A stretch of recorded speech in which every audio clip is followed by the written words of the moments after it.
What's up, everybody? This is the Rabbit Hedgehog, and thank you for tuning in to this video regarding Harley-Davidson and what's actually wrong with them. But first, I want to give a shout out to our sponsors, Law Tigers of Oklahoma. Right now, they're supporting our community and everything, but if something goes wrong, they'll support you in the courtroom to help you get what you deserve after an accident.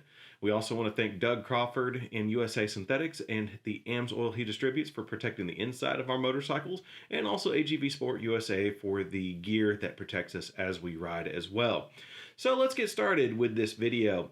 Now, when it comes down to political things, I normally stay away from that, and this is the most political that I'm going to get.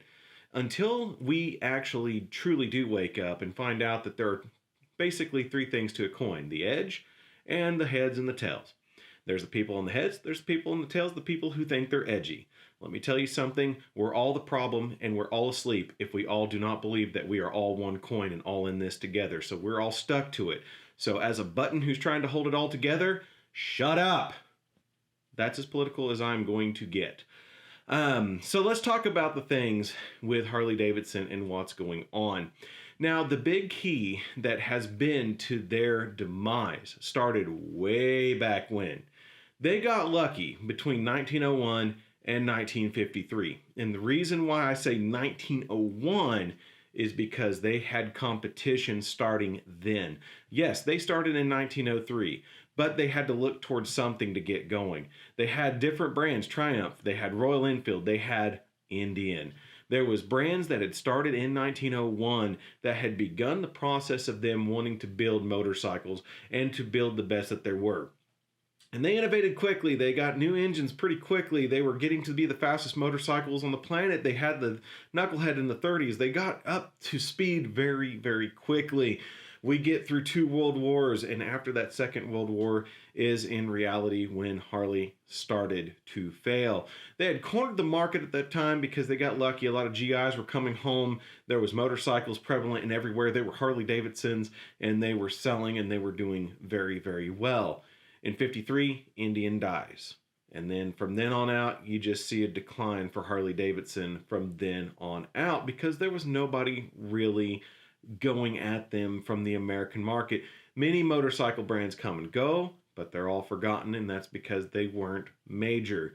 Sure, the Japanese came in with Honda, Yamaha, Kawasaki. The British come in with Triumph, BSA, and Norton and others, and they start to get in there. Harley is desperately asking the U.S. government for tariffs on these motorcycles to keep them from invading their market, and it doesn't work the first time. Harley's just basically resting on its laurels. And here we are in 1969, and AMF buys them out. And that's right, the bowling people, which is American Machine and Foundry. They bring in measures that cut costs, that cut labor, that cut down on the cost to build the Harley-Davidsons. And in actuality, it does tarnish the reputation of the motor company. They start bringing in smaller motorcycles too, the Hummers and Aramakis and stuff like that, that are branded as Harley. They're trying their best to reach a larger demographic of people. And in reality, though, they are not innovating. You still have the Iron Head from the 50s, and you still have the Shovel Head from the earlier 60s that is carrying on as the engine platform. And really, the Shovel Head is only an evolution of, at that point, a 30-year-old design. So they're getting old, they're getting tired, and they're not doing much to change it.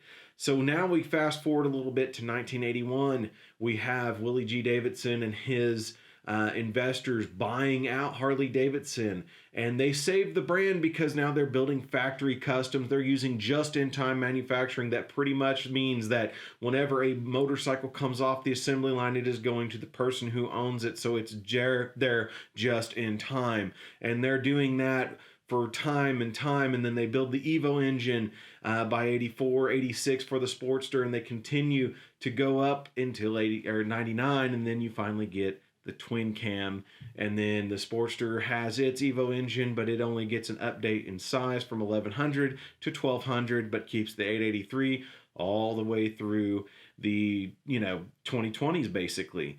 So you have barely any innovation during that time as well.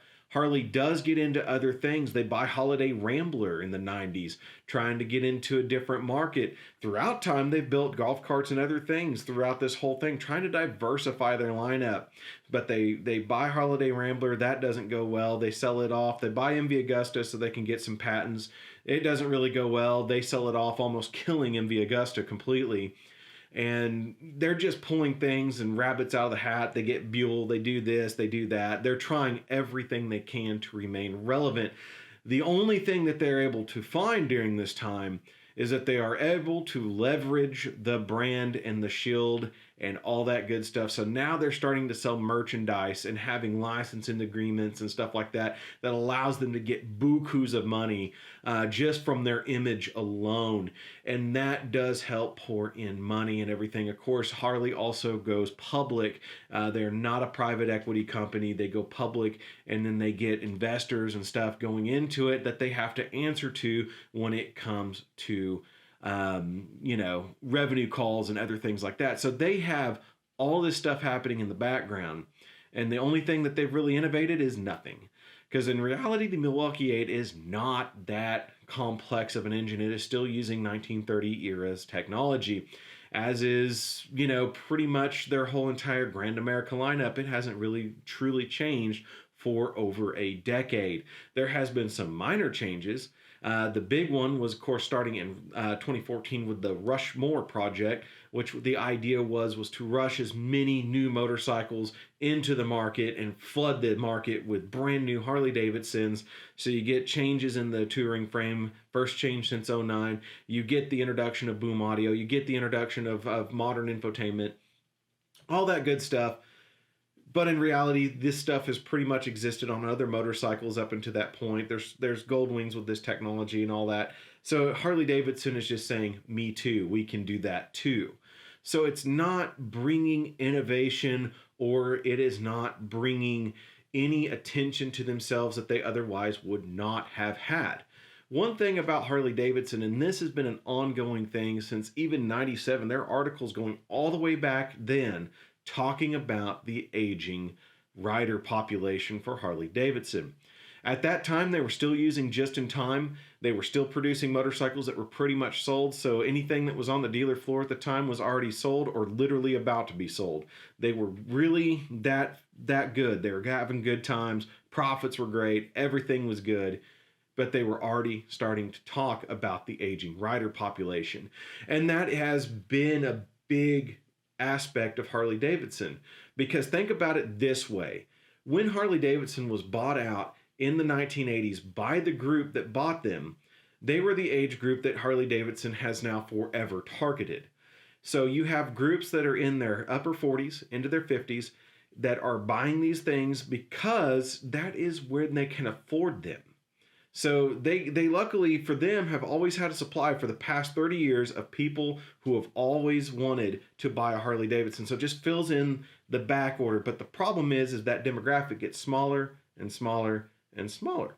And that is because people do want to see innovation. Some people will always like you because of who you are.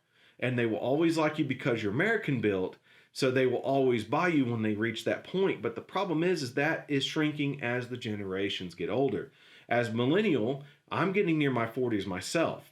So we're getting into a time frame where Harley Davidson generally targets anybody 45 plus. The average buyer age of a Harley Davidson is somewhere between 45 and 50. So they are trying to catch us as we're filling in, but we have diversified. We don't care as much about brand unless they bring something to the game. And Harley has not done that for us, for anybody, for ages. Let's be real about it. The technology they're using, like I said, has been around since the 1930s. Sure, they have added some new things and some new tricks, but most of the way that they've handled their problems and their power problems and everything like that is that their belief in there is no replacement for displacement has been a problem. Just because you have a 131 doesn't mean you're going to outrun a 1000cc Japanese bike. Because when they got lucky in the 1980s and Reagan administration protected them from the 750 plus motorcycles, which gave them the demographic that they rode all the way to now. It's getting close to 50 years of this ride, and they're losing that ride, and they're starting to feel it. That's the big problem. They didn't innovate beyond that because they forced their competition to take their smaller engines and make them better. And they did. They did that by adding better technology, better power, better everything, so that way they could be seen. Harley didn't do nothing. And that's where they're actually stuck at. It truly has nothing to do with the politics except for the politics of their shareholders. Harley Davidson does another thing that is egregious to me. They claim that they are a boutique manufacturer motorcycle or a premium motorcycle. They are not a premium motorcycle. When your target is to build as many motorcycles as possible to get into the hands of the public, you are not premium or luxurious or anything like that. You are literally just a company doing what other companies do. So don't try to claim to be something that you are not. Now, the one thing that I will say is that since 2014, that is when Polaris's Indian had came in. Harley has invaded a little bit more since then, and that is because the competition came back. Harley had been able to hide behind regulations and rules and stuff. Let's look at the 80s and the flat track. Honda builds the Ascot. That thing is killing Harley Davidson. They make rules or get the governing body to make rules to kick Honda out because they can't compete. And that's just how they work. If they can't compete, they get somebody to kick them out for them. So Indian comes along. They build the FTR 750. This thing decimates the XR 750. It's decimated the XG 750. It's decimated everything that Harley Davidson has done. And then you get into the other aspect of the hooligan races. It's decimating the Pan America with the FTR 1200. And then you get into the King of the Baggers and the Challenger is out there. Now here's the thing. Harley does better in the King of the Baggers. And that's because the rules are set for Harley. They're able to get a much, much higher displacement ratio than Indian because they're not liquid cooled. Because they refuse to innovate, they can go to a 131R and Indian is stuck at 112. So you do have that aspect, but in all actuality, the Challenger is still producing more power. However, the tires and some chassis things are not quite there yet. So that's why you get that extreme balance. Once one figures out how to balance their chassis, which Harley truly has balanced their chassis. They've done a good job with their King of the Baggers and the Road Glide and stuff. Fantastic job of getting that up to date because that is their bread and butter. They want that to be their showcase. So they are doing better than they would normally. However, if Indian, who is kind of a half factory team, but mostly other groups and hodgepodges put together, once SNS and all of them get that chassis down, there is not going to be any competition again because it's about getting that power to the ground. And right now, the Challenger can't quite get all of its power to the ground because they start melting tires when they do. And that was shown in Daytona of last year and a couple other races as well. So there's that aspect of it that sure, Harley has had success, but they also kind of get the rules bent in their favor again by either making displacement problems for Indian, or in the case of AMA flat track, it didn't work. They got it where we had to have fuel injector restrictor plates and heavier crankshafts, all this other stuff. They tried to do everything to neuter the FTR 750. It didn't work to the point that now they just said, okay, it's got to be a production engine, banned it all together. So again, they got us kicked out. But that doesn't lead to innovation. And that is the big thing, is that 2014 rolls around, the Thunderstroke comes out. Pretty dang good engine design, tons of torque and power out of the box. It is a 111. At the time that comes out, Harley Davidson had the 110 Screaming Eagle. There was nothing else like it. The 110 Screaming Eagle did not compare to that Thunderstroke 111. So Harley had to innovate. They had to push that Milwaukee 8 out. They had to get the 107 and the 114. And even then, that didn't produce anything better than the 111. Then Indian just kicks it up a little bit to 116. Harley kicks it up again to the 117. They're just doing this little displacement value. But then here comes 2000, and Indian introduces the Power Plus 108. A fully liquid-cooled, high-performance V-twin engine out of the box producing 122 horsepower and 128 foot-pounds of torque. Nothing that Harley-Davidson has produced yet can get close to those numbers except for race-only engines. And that tells everybody that Harley needs to just innovate and jump forward. I'm for that. I'm for Harley innovating. I'm for them getting better, because without them, Indian probably won't survive either.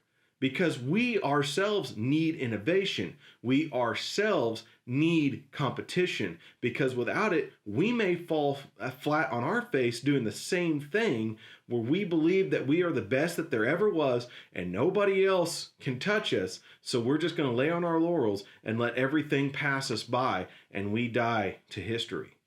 And that's the actual problem with Harley-Davidson. Sure, they have some other things going on right now that you may perceive as a problem, but it necessarily is not. I will agree that when it comes to the sending off of some of the manufacturing to Thailand and stuff like that for the Rev Max engine motorcycles, okay, that is a little bit disturbing, because even with the Street 750, a bike that was designed in India, they actually built it in Kansas City before they closed Kansas City down, and now they only got York. So they've really kind of backed themselves into the corner on that one, where they have to be able to build what their bread and butter is at York here in America. And since the other ones don't sell that well, yeah, they're going to outsource it. They kind of backed themselves into that own corner. That is on them. They should have thought about that in the future, where they could keep one production line for smaller motorcycles, one production line for Grand American Touring, and that way they could keep all American market motorcycles in America.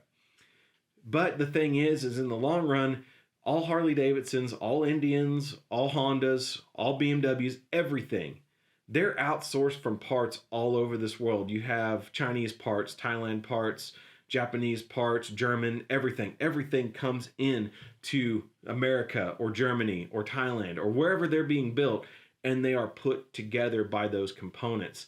Like I said, even the Freedom Fighter that exists here in the U.S., that our friends over there at Freedom is bringing in, the engine that's put in them comes from a factory that supplies BMW with engines for their cheaper bikes like the 310 and some other things. So that's just the whole thing. This world has become kind of dependent on each other and the manufacturing capabilities of one another, so that way we can make this whole thing work. So it's kind of impossible to go back to the idea that everything can be Americanized because of that. But I do agree that assembly can be done here. I agree that workers can be done here, because the thing is, if we don't support Harley-Davidson and they die, that's thousands of jobs, literally thousands of American jobs that just disappear. And that's something we can't have. We can't be that coarse to people just because some idiot up at the top made a dumb decision. Everybody down here does not deserve to be tossed under the bus with him, because they just need a job. They're taking care of their families. So here's the thing. Here's what I believe Harley needs to do. They need to get out of politics. They need to get out of the stock market. They need to come back to being a private equity firm. They need to get away from people telling them what to do and let themselves do what they need to do. And then they need to innovate. They need to start building motorcycles that actually do matter, because I want to see them enter something less than a 750. And I know they did it once with the Street 500, but I want to see them do it again. I want to see them be able to get into a different market, and that way we enter a different market. I want to be able to compete and fight and keep going, because I want to see motorcycles go on beyond 2035 or whatever the electric cutoff date is nowadays. I want to see innovation for a long time to come that brings more people into this sport, that brings more people into, just into the community and everything. Because as riders, as we know, it doesn't matter what motorcycle we're on. It doesn't matter what we're doing. We always put that hand down. We always wave at each other, and we respect one another for being out there in the wind. And that's how it should be, and that's how it should stay. So at any rate, this is just my opinion of the whole matter. This kind of goes back to the whole thing. So again, I'm not trying to be biased. I'm not trying to be anything like that. I want to see healthy, good, strong competition from all manufacturers involved, because I want to see this group keep going and outlast any expectation and do better in the future. And that way more people can get out there and enjoy what motorcycling truly is, and that is the true freedom of the road, the true freedom of the ride. So at any rate, keep that shiny side up, folks, and we'll catch you on the next ride.